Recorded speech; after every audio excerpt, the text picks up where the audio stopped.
Okay, saying is alive.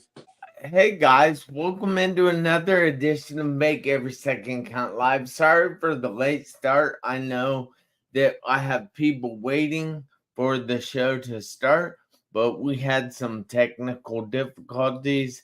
I had to replan the whole show and send out the invite once again. But I am your host, Jeff Marconette Jr., the international award winning Make Every Second Count speaker. And I am so honored, so excited to be here. Tonight's show is going to be a huge show, and I am definitely pumped up about this one. So, we ask you if you would please like, comment, and share. And don't forget to keep those comments coming because we like to have a conversation, not just make a presentation. But I happen to want to get kind of started here. So I'm going to ask Mr. Jose if he would go through a short introduction about himself, and I would absolutely enjoy that. Thank you, Jeff, for having me. And well, by the way, technical issues always happen. So, yeah, I'm a dual citizen, Venezuelan born. I was born in Venezuela. I came here to the U.S. some a lot of years ago. I began my career in the oil and gas in Venezuela and continued here in the U.S. I finalized my career working in a oil and gas company here called Citgo Petroleum, and that was the end of my career. And but I went through a very dramatical event that I will tell later on that pivoted my career. And after some time, today I'm a leadership and a resilient coach. I'm going to mention why I came to that, and I'm a speaker too. That is me. That is me. That is awesome. Thank you so much. I am glad that you went through that introduction. Now, I happen to know from my own personal experience of being in a car wreck and in a coma 2.5 months and in the hospital 3.5 that life often puts things in the way. Yeah. Often tries to hold you back, tries to stop you from getting any higher on the ladder of success. So, has there been something that has held or tried to hold you back in life? Oh yeah, yeah, definitely. The situation that I went through was something.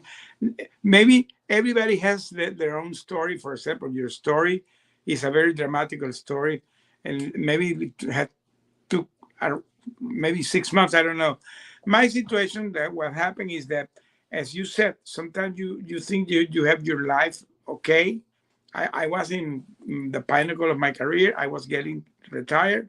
I was thinking that I was closing a chapter in my life and beginning a new life, but life doesn't happen that way. Sometimes come things like it happened to me. I was called to a meeting, a last minute meeting to Caracas, and it became to be an ambush because they were having some issues between the U.S. government and the Venezuelan regime. That was in 2017, and we became an international hostage. We were accused to be spies, and our situation lasted during 5 years. So a parent meeting that I was going to go back and forward, come back to my house and get retired the next month happened to be a 5 year hostage situation. So Wow. that's what happened in life. That sounds crazy, and I am very honored that you were on here to share that story because I don't even know what I would do with 5 years in captivity. Oh, excuse me. So what was those 5 years like? I mean, were you a prisoner or Yeah, yeah, we were kept since day one. When we went to that meeting, in the middle of the meeting, erupted the counterintelligence police of that country. That is a Praetorian Guard. This guy took us. They put us handcuffs. We were six guys. I went to that trip with my five top executives. Okay? We were six guys, and we were caught. We were put with handcuffs, and they throw us in a dungeon, a three-story down dungeon, a basement, and we stayed there years. And, Wow. and back and forward, our situation can be going maybe bad or not so bad because we became the political pawns of the relation between the U.S. and Venezuela. So it was a really big deal and accused to be American spies, by the way.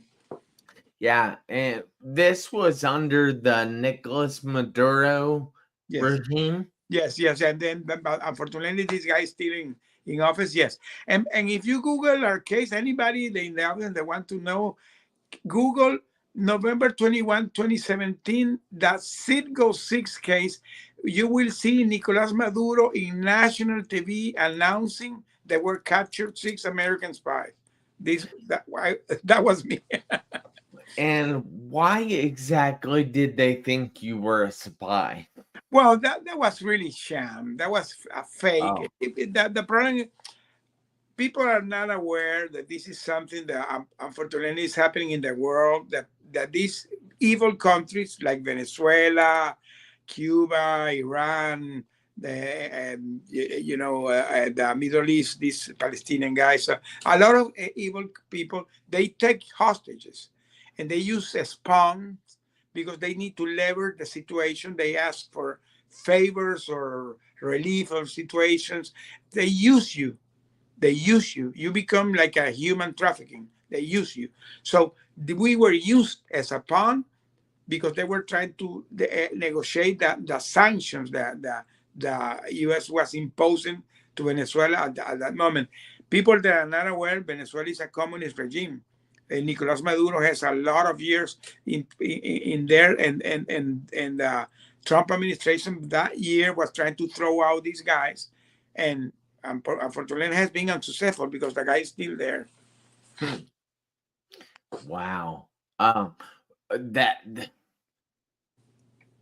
wow. That's all I know to say. And wow. So, what were you guys able to do in this little dungeon or basement during those 5 years? I mean, did you have food? I mean, you had to have food and water, but were you able to like exercise or anything? Well, that's a very smart question because people always think about that. And let me tell you, the first year we didn't do nothing because we were separated. We were in solitary confinement. I was alone by myself in a small place called the submarine. No windows, no water, no food. So the thing that you take for granted, we didn't have it. I lost 100 pounds because I begin to starve. I begin to starve, and the situation begin to go so dramatic that the tense and the situation of the both ambassadors were recalled, and then we were left behind. And at the end, the UN commission flew to Venezuela and began to negotiate, and they begin to relieve after 1 year the situation to us. And 1 year after, we were put together and we begin to receive normal food because during the first year we were eating garbage every 1 or 2 or 3 days when it came, you know. Yeah. That has to be extremely hard. So what in those 5 years did you miss? I mean, did did life goes on when you're in captivity. So what in those 5 years did you miss? Well, of course, today this is something that I talk that I I I miss my family, but at the same time, that sense of the missing of my family was what gave me hope because I miss them so much that I really begin to work hard to survive. So this Yeah. is something that when you go to any situation in life and you went to a dramatic situation to, you put yourself that you need to survive. And that's what I said that we get. When you do that, you get that inner force that everybody has inside, that you can do things even over what you think inimaginable. So we did things that today are unimaginable, but we did because we needed to come back in body, in soul, and in spirit to our families. Now, I know you mentioned that there were 6 of you. Yeah. Did all of you guys make it back, and were you all held for the same amount of time? Yeah, we were held at the same amount of time. We came back. One of us, we were six. That's why the press called us the Citgo Six, because we worked to a company called Citgo Petroleum. People maybe don't know the gas station Citgo Petroleum, where I was the CEO of that company by that time. The CEO. I, I'm in high status now. I was the CEO, and my other guys were the five vice presidents. So we were the CEO and the five vice presidents. So yeah, we stayed the 5 years. The only thing is that one of us could come back like 9 months before, because when the negotiation began to get serious, they began to have like face-to-face negotiation. The last year, the negotiator could bring one of us back 9 months before. So when we came back in October 2022, we came the five rest of us, but we came back the six of us. Yeah, wow. That is crazy. So I'm curious. How did you deal with all this mentally? Well, this is a great question, because as I said, I discovered that I needed to really stay strong for my family. Yeah. That changed my mindset.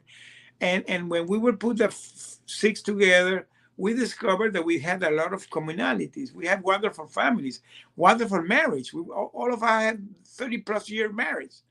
So can you imagine six guys randomly choosing, and all of us have wonderful marriage? So we begin to create a strong bond, talking about their families and our kids and our wife and our life and our travels.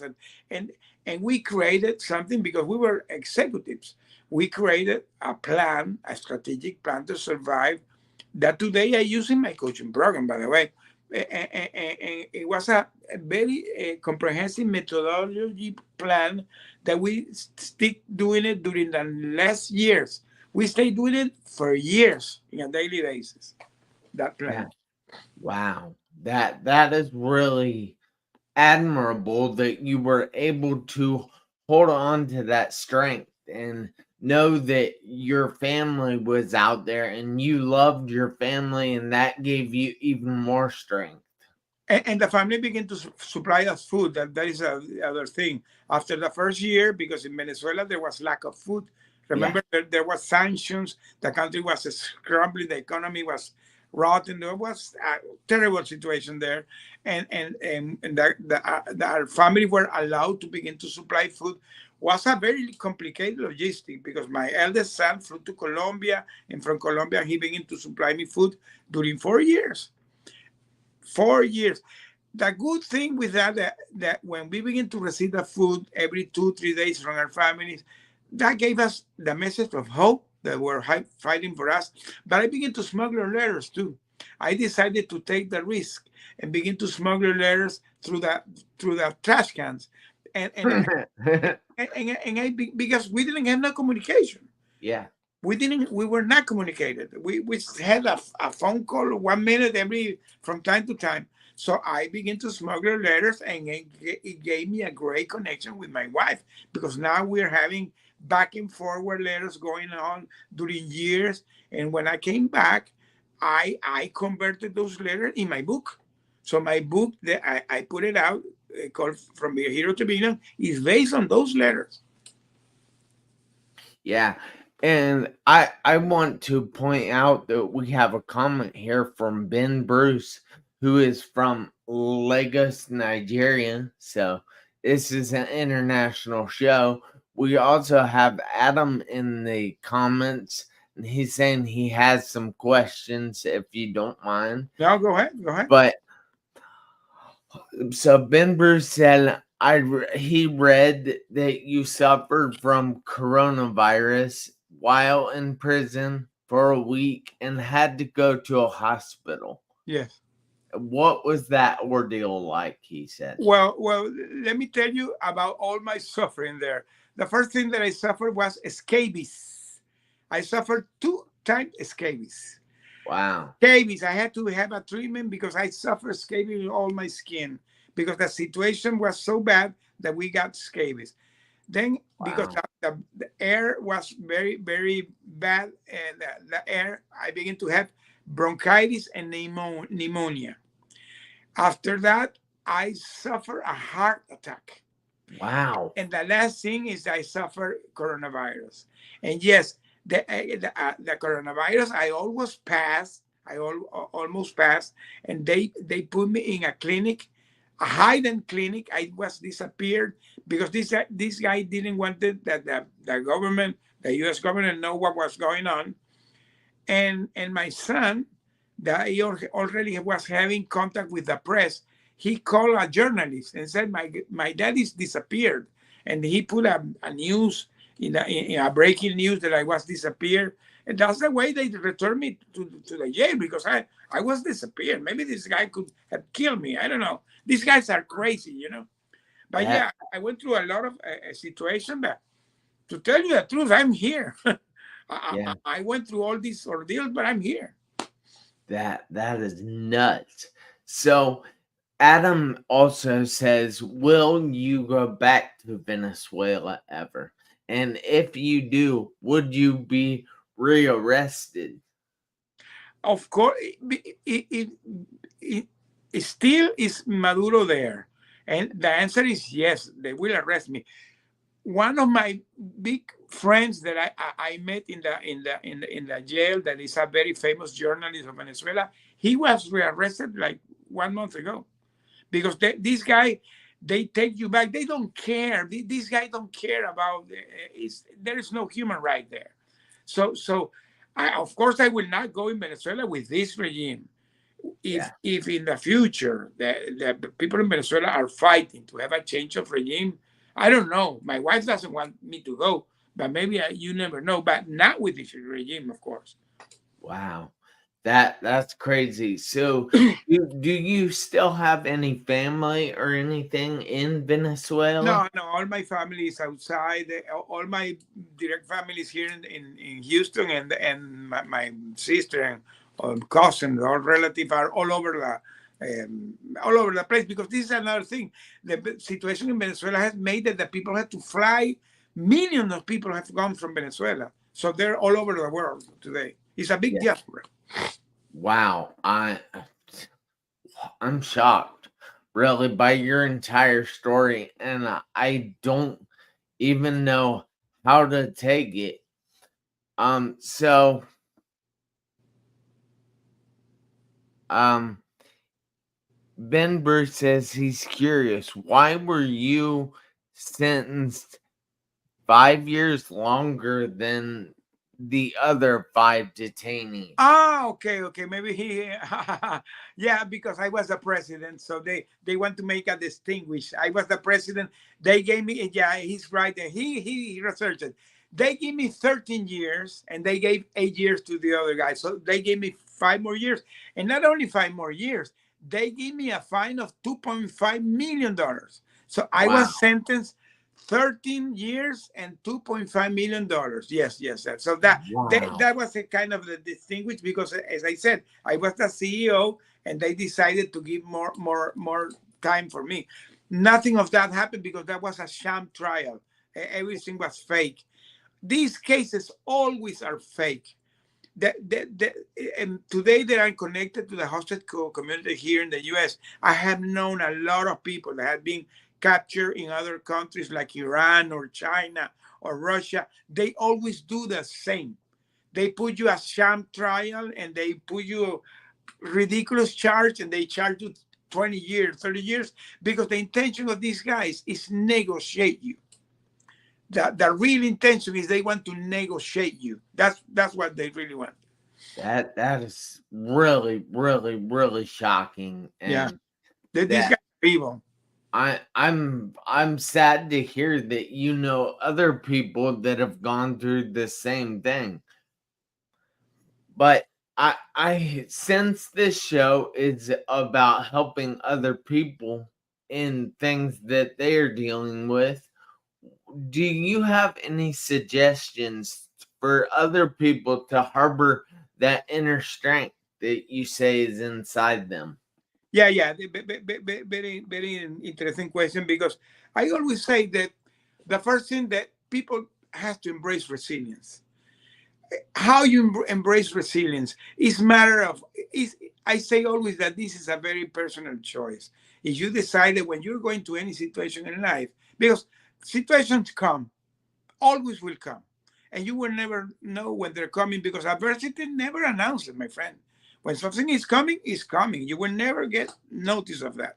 So the first reaction is very human. You begin to deny that this is happening to you, but if you get stick there, so there comes that difference. If you decided to say, okay, this is my reality, this is what is going to me, I had to deal with this, and I'm gonna make this out. So there comes the resilience, when because the resilience appears when you're going in adversity. When you decided to, this is happening to me, but I'm gonna bounce back, and you can do it one, two, three, four, how much time it will be needed. So when you embrace resilience, you will always keep going on. So this is what happened. I can tell you, in my book, you will see things that you say, hey, this guy went through crazy things. We went through crazy things, but we're here. Yeah. We made it because we were bouncing and bouncing and bouncing and bouncing, and we went out, and we came out. So this is one of the big recommendations that I give to the people. Also connect to three things that for me are very important: your purpose, your family, and God. Why your purpose? Because everybody has a purpose. So when you get connected, what is my real purpose? You go, you pursue it, you go for it. And when you get connected to the people, I say my family, can be your fiance, can be anybody you love. But but when you're going to a situation in life, one of the big mistakes that people do is navigate things alone. You need to get connected to the people that love you, because this is the people that are going to support you. And the other thing is the connection with God. I'm a God believer. I don't know if somebody believes in the higher power, universe. I respect that. But in my case, it's God, because that inner force that you can get comes from Him. Come from Him. You can unleash it, but it's because you get the connection with Him. So this is really my recommendation to anybody that's going to any situation. That's cool. Now I'm curious. You talked a little bit about your family there, and you mentioned them before. How did they support you through everything? And in everything, because my wife, I was planning to get retired. So 1 year before this happened, we were planning my retirement, and she opened a small bakery. That was supposedly to be my plan B. It became my plan A, B, C, D, E, F, G, and all the plans, because she began to support me during all these years. And I says, as I said, my son, he quit his job and he flew to Colombia. And from Colombia, he began to provide me food. It was a very complicated logistic, because he had to do the groceries in Bogota, and he sent it through a courier to Venezuela, and somebody pick up the food and they cook it and they send it to the jail, and they kept doing that during 4 years. Wow, that is you are really lucky that you had a family that stuck by you, because I know a lot of people.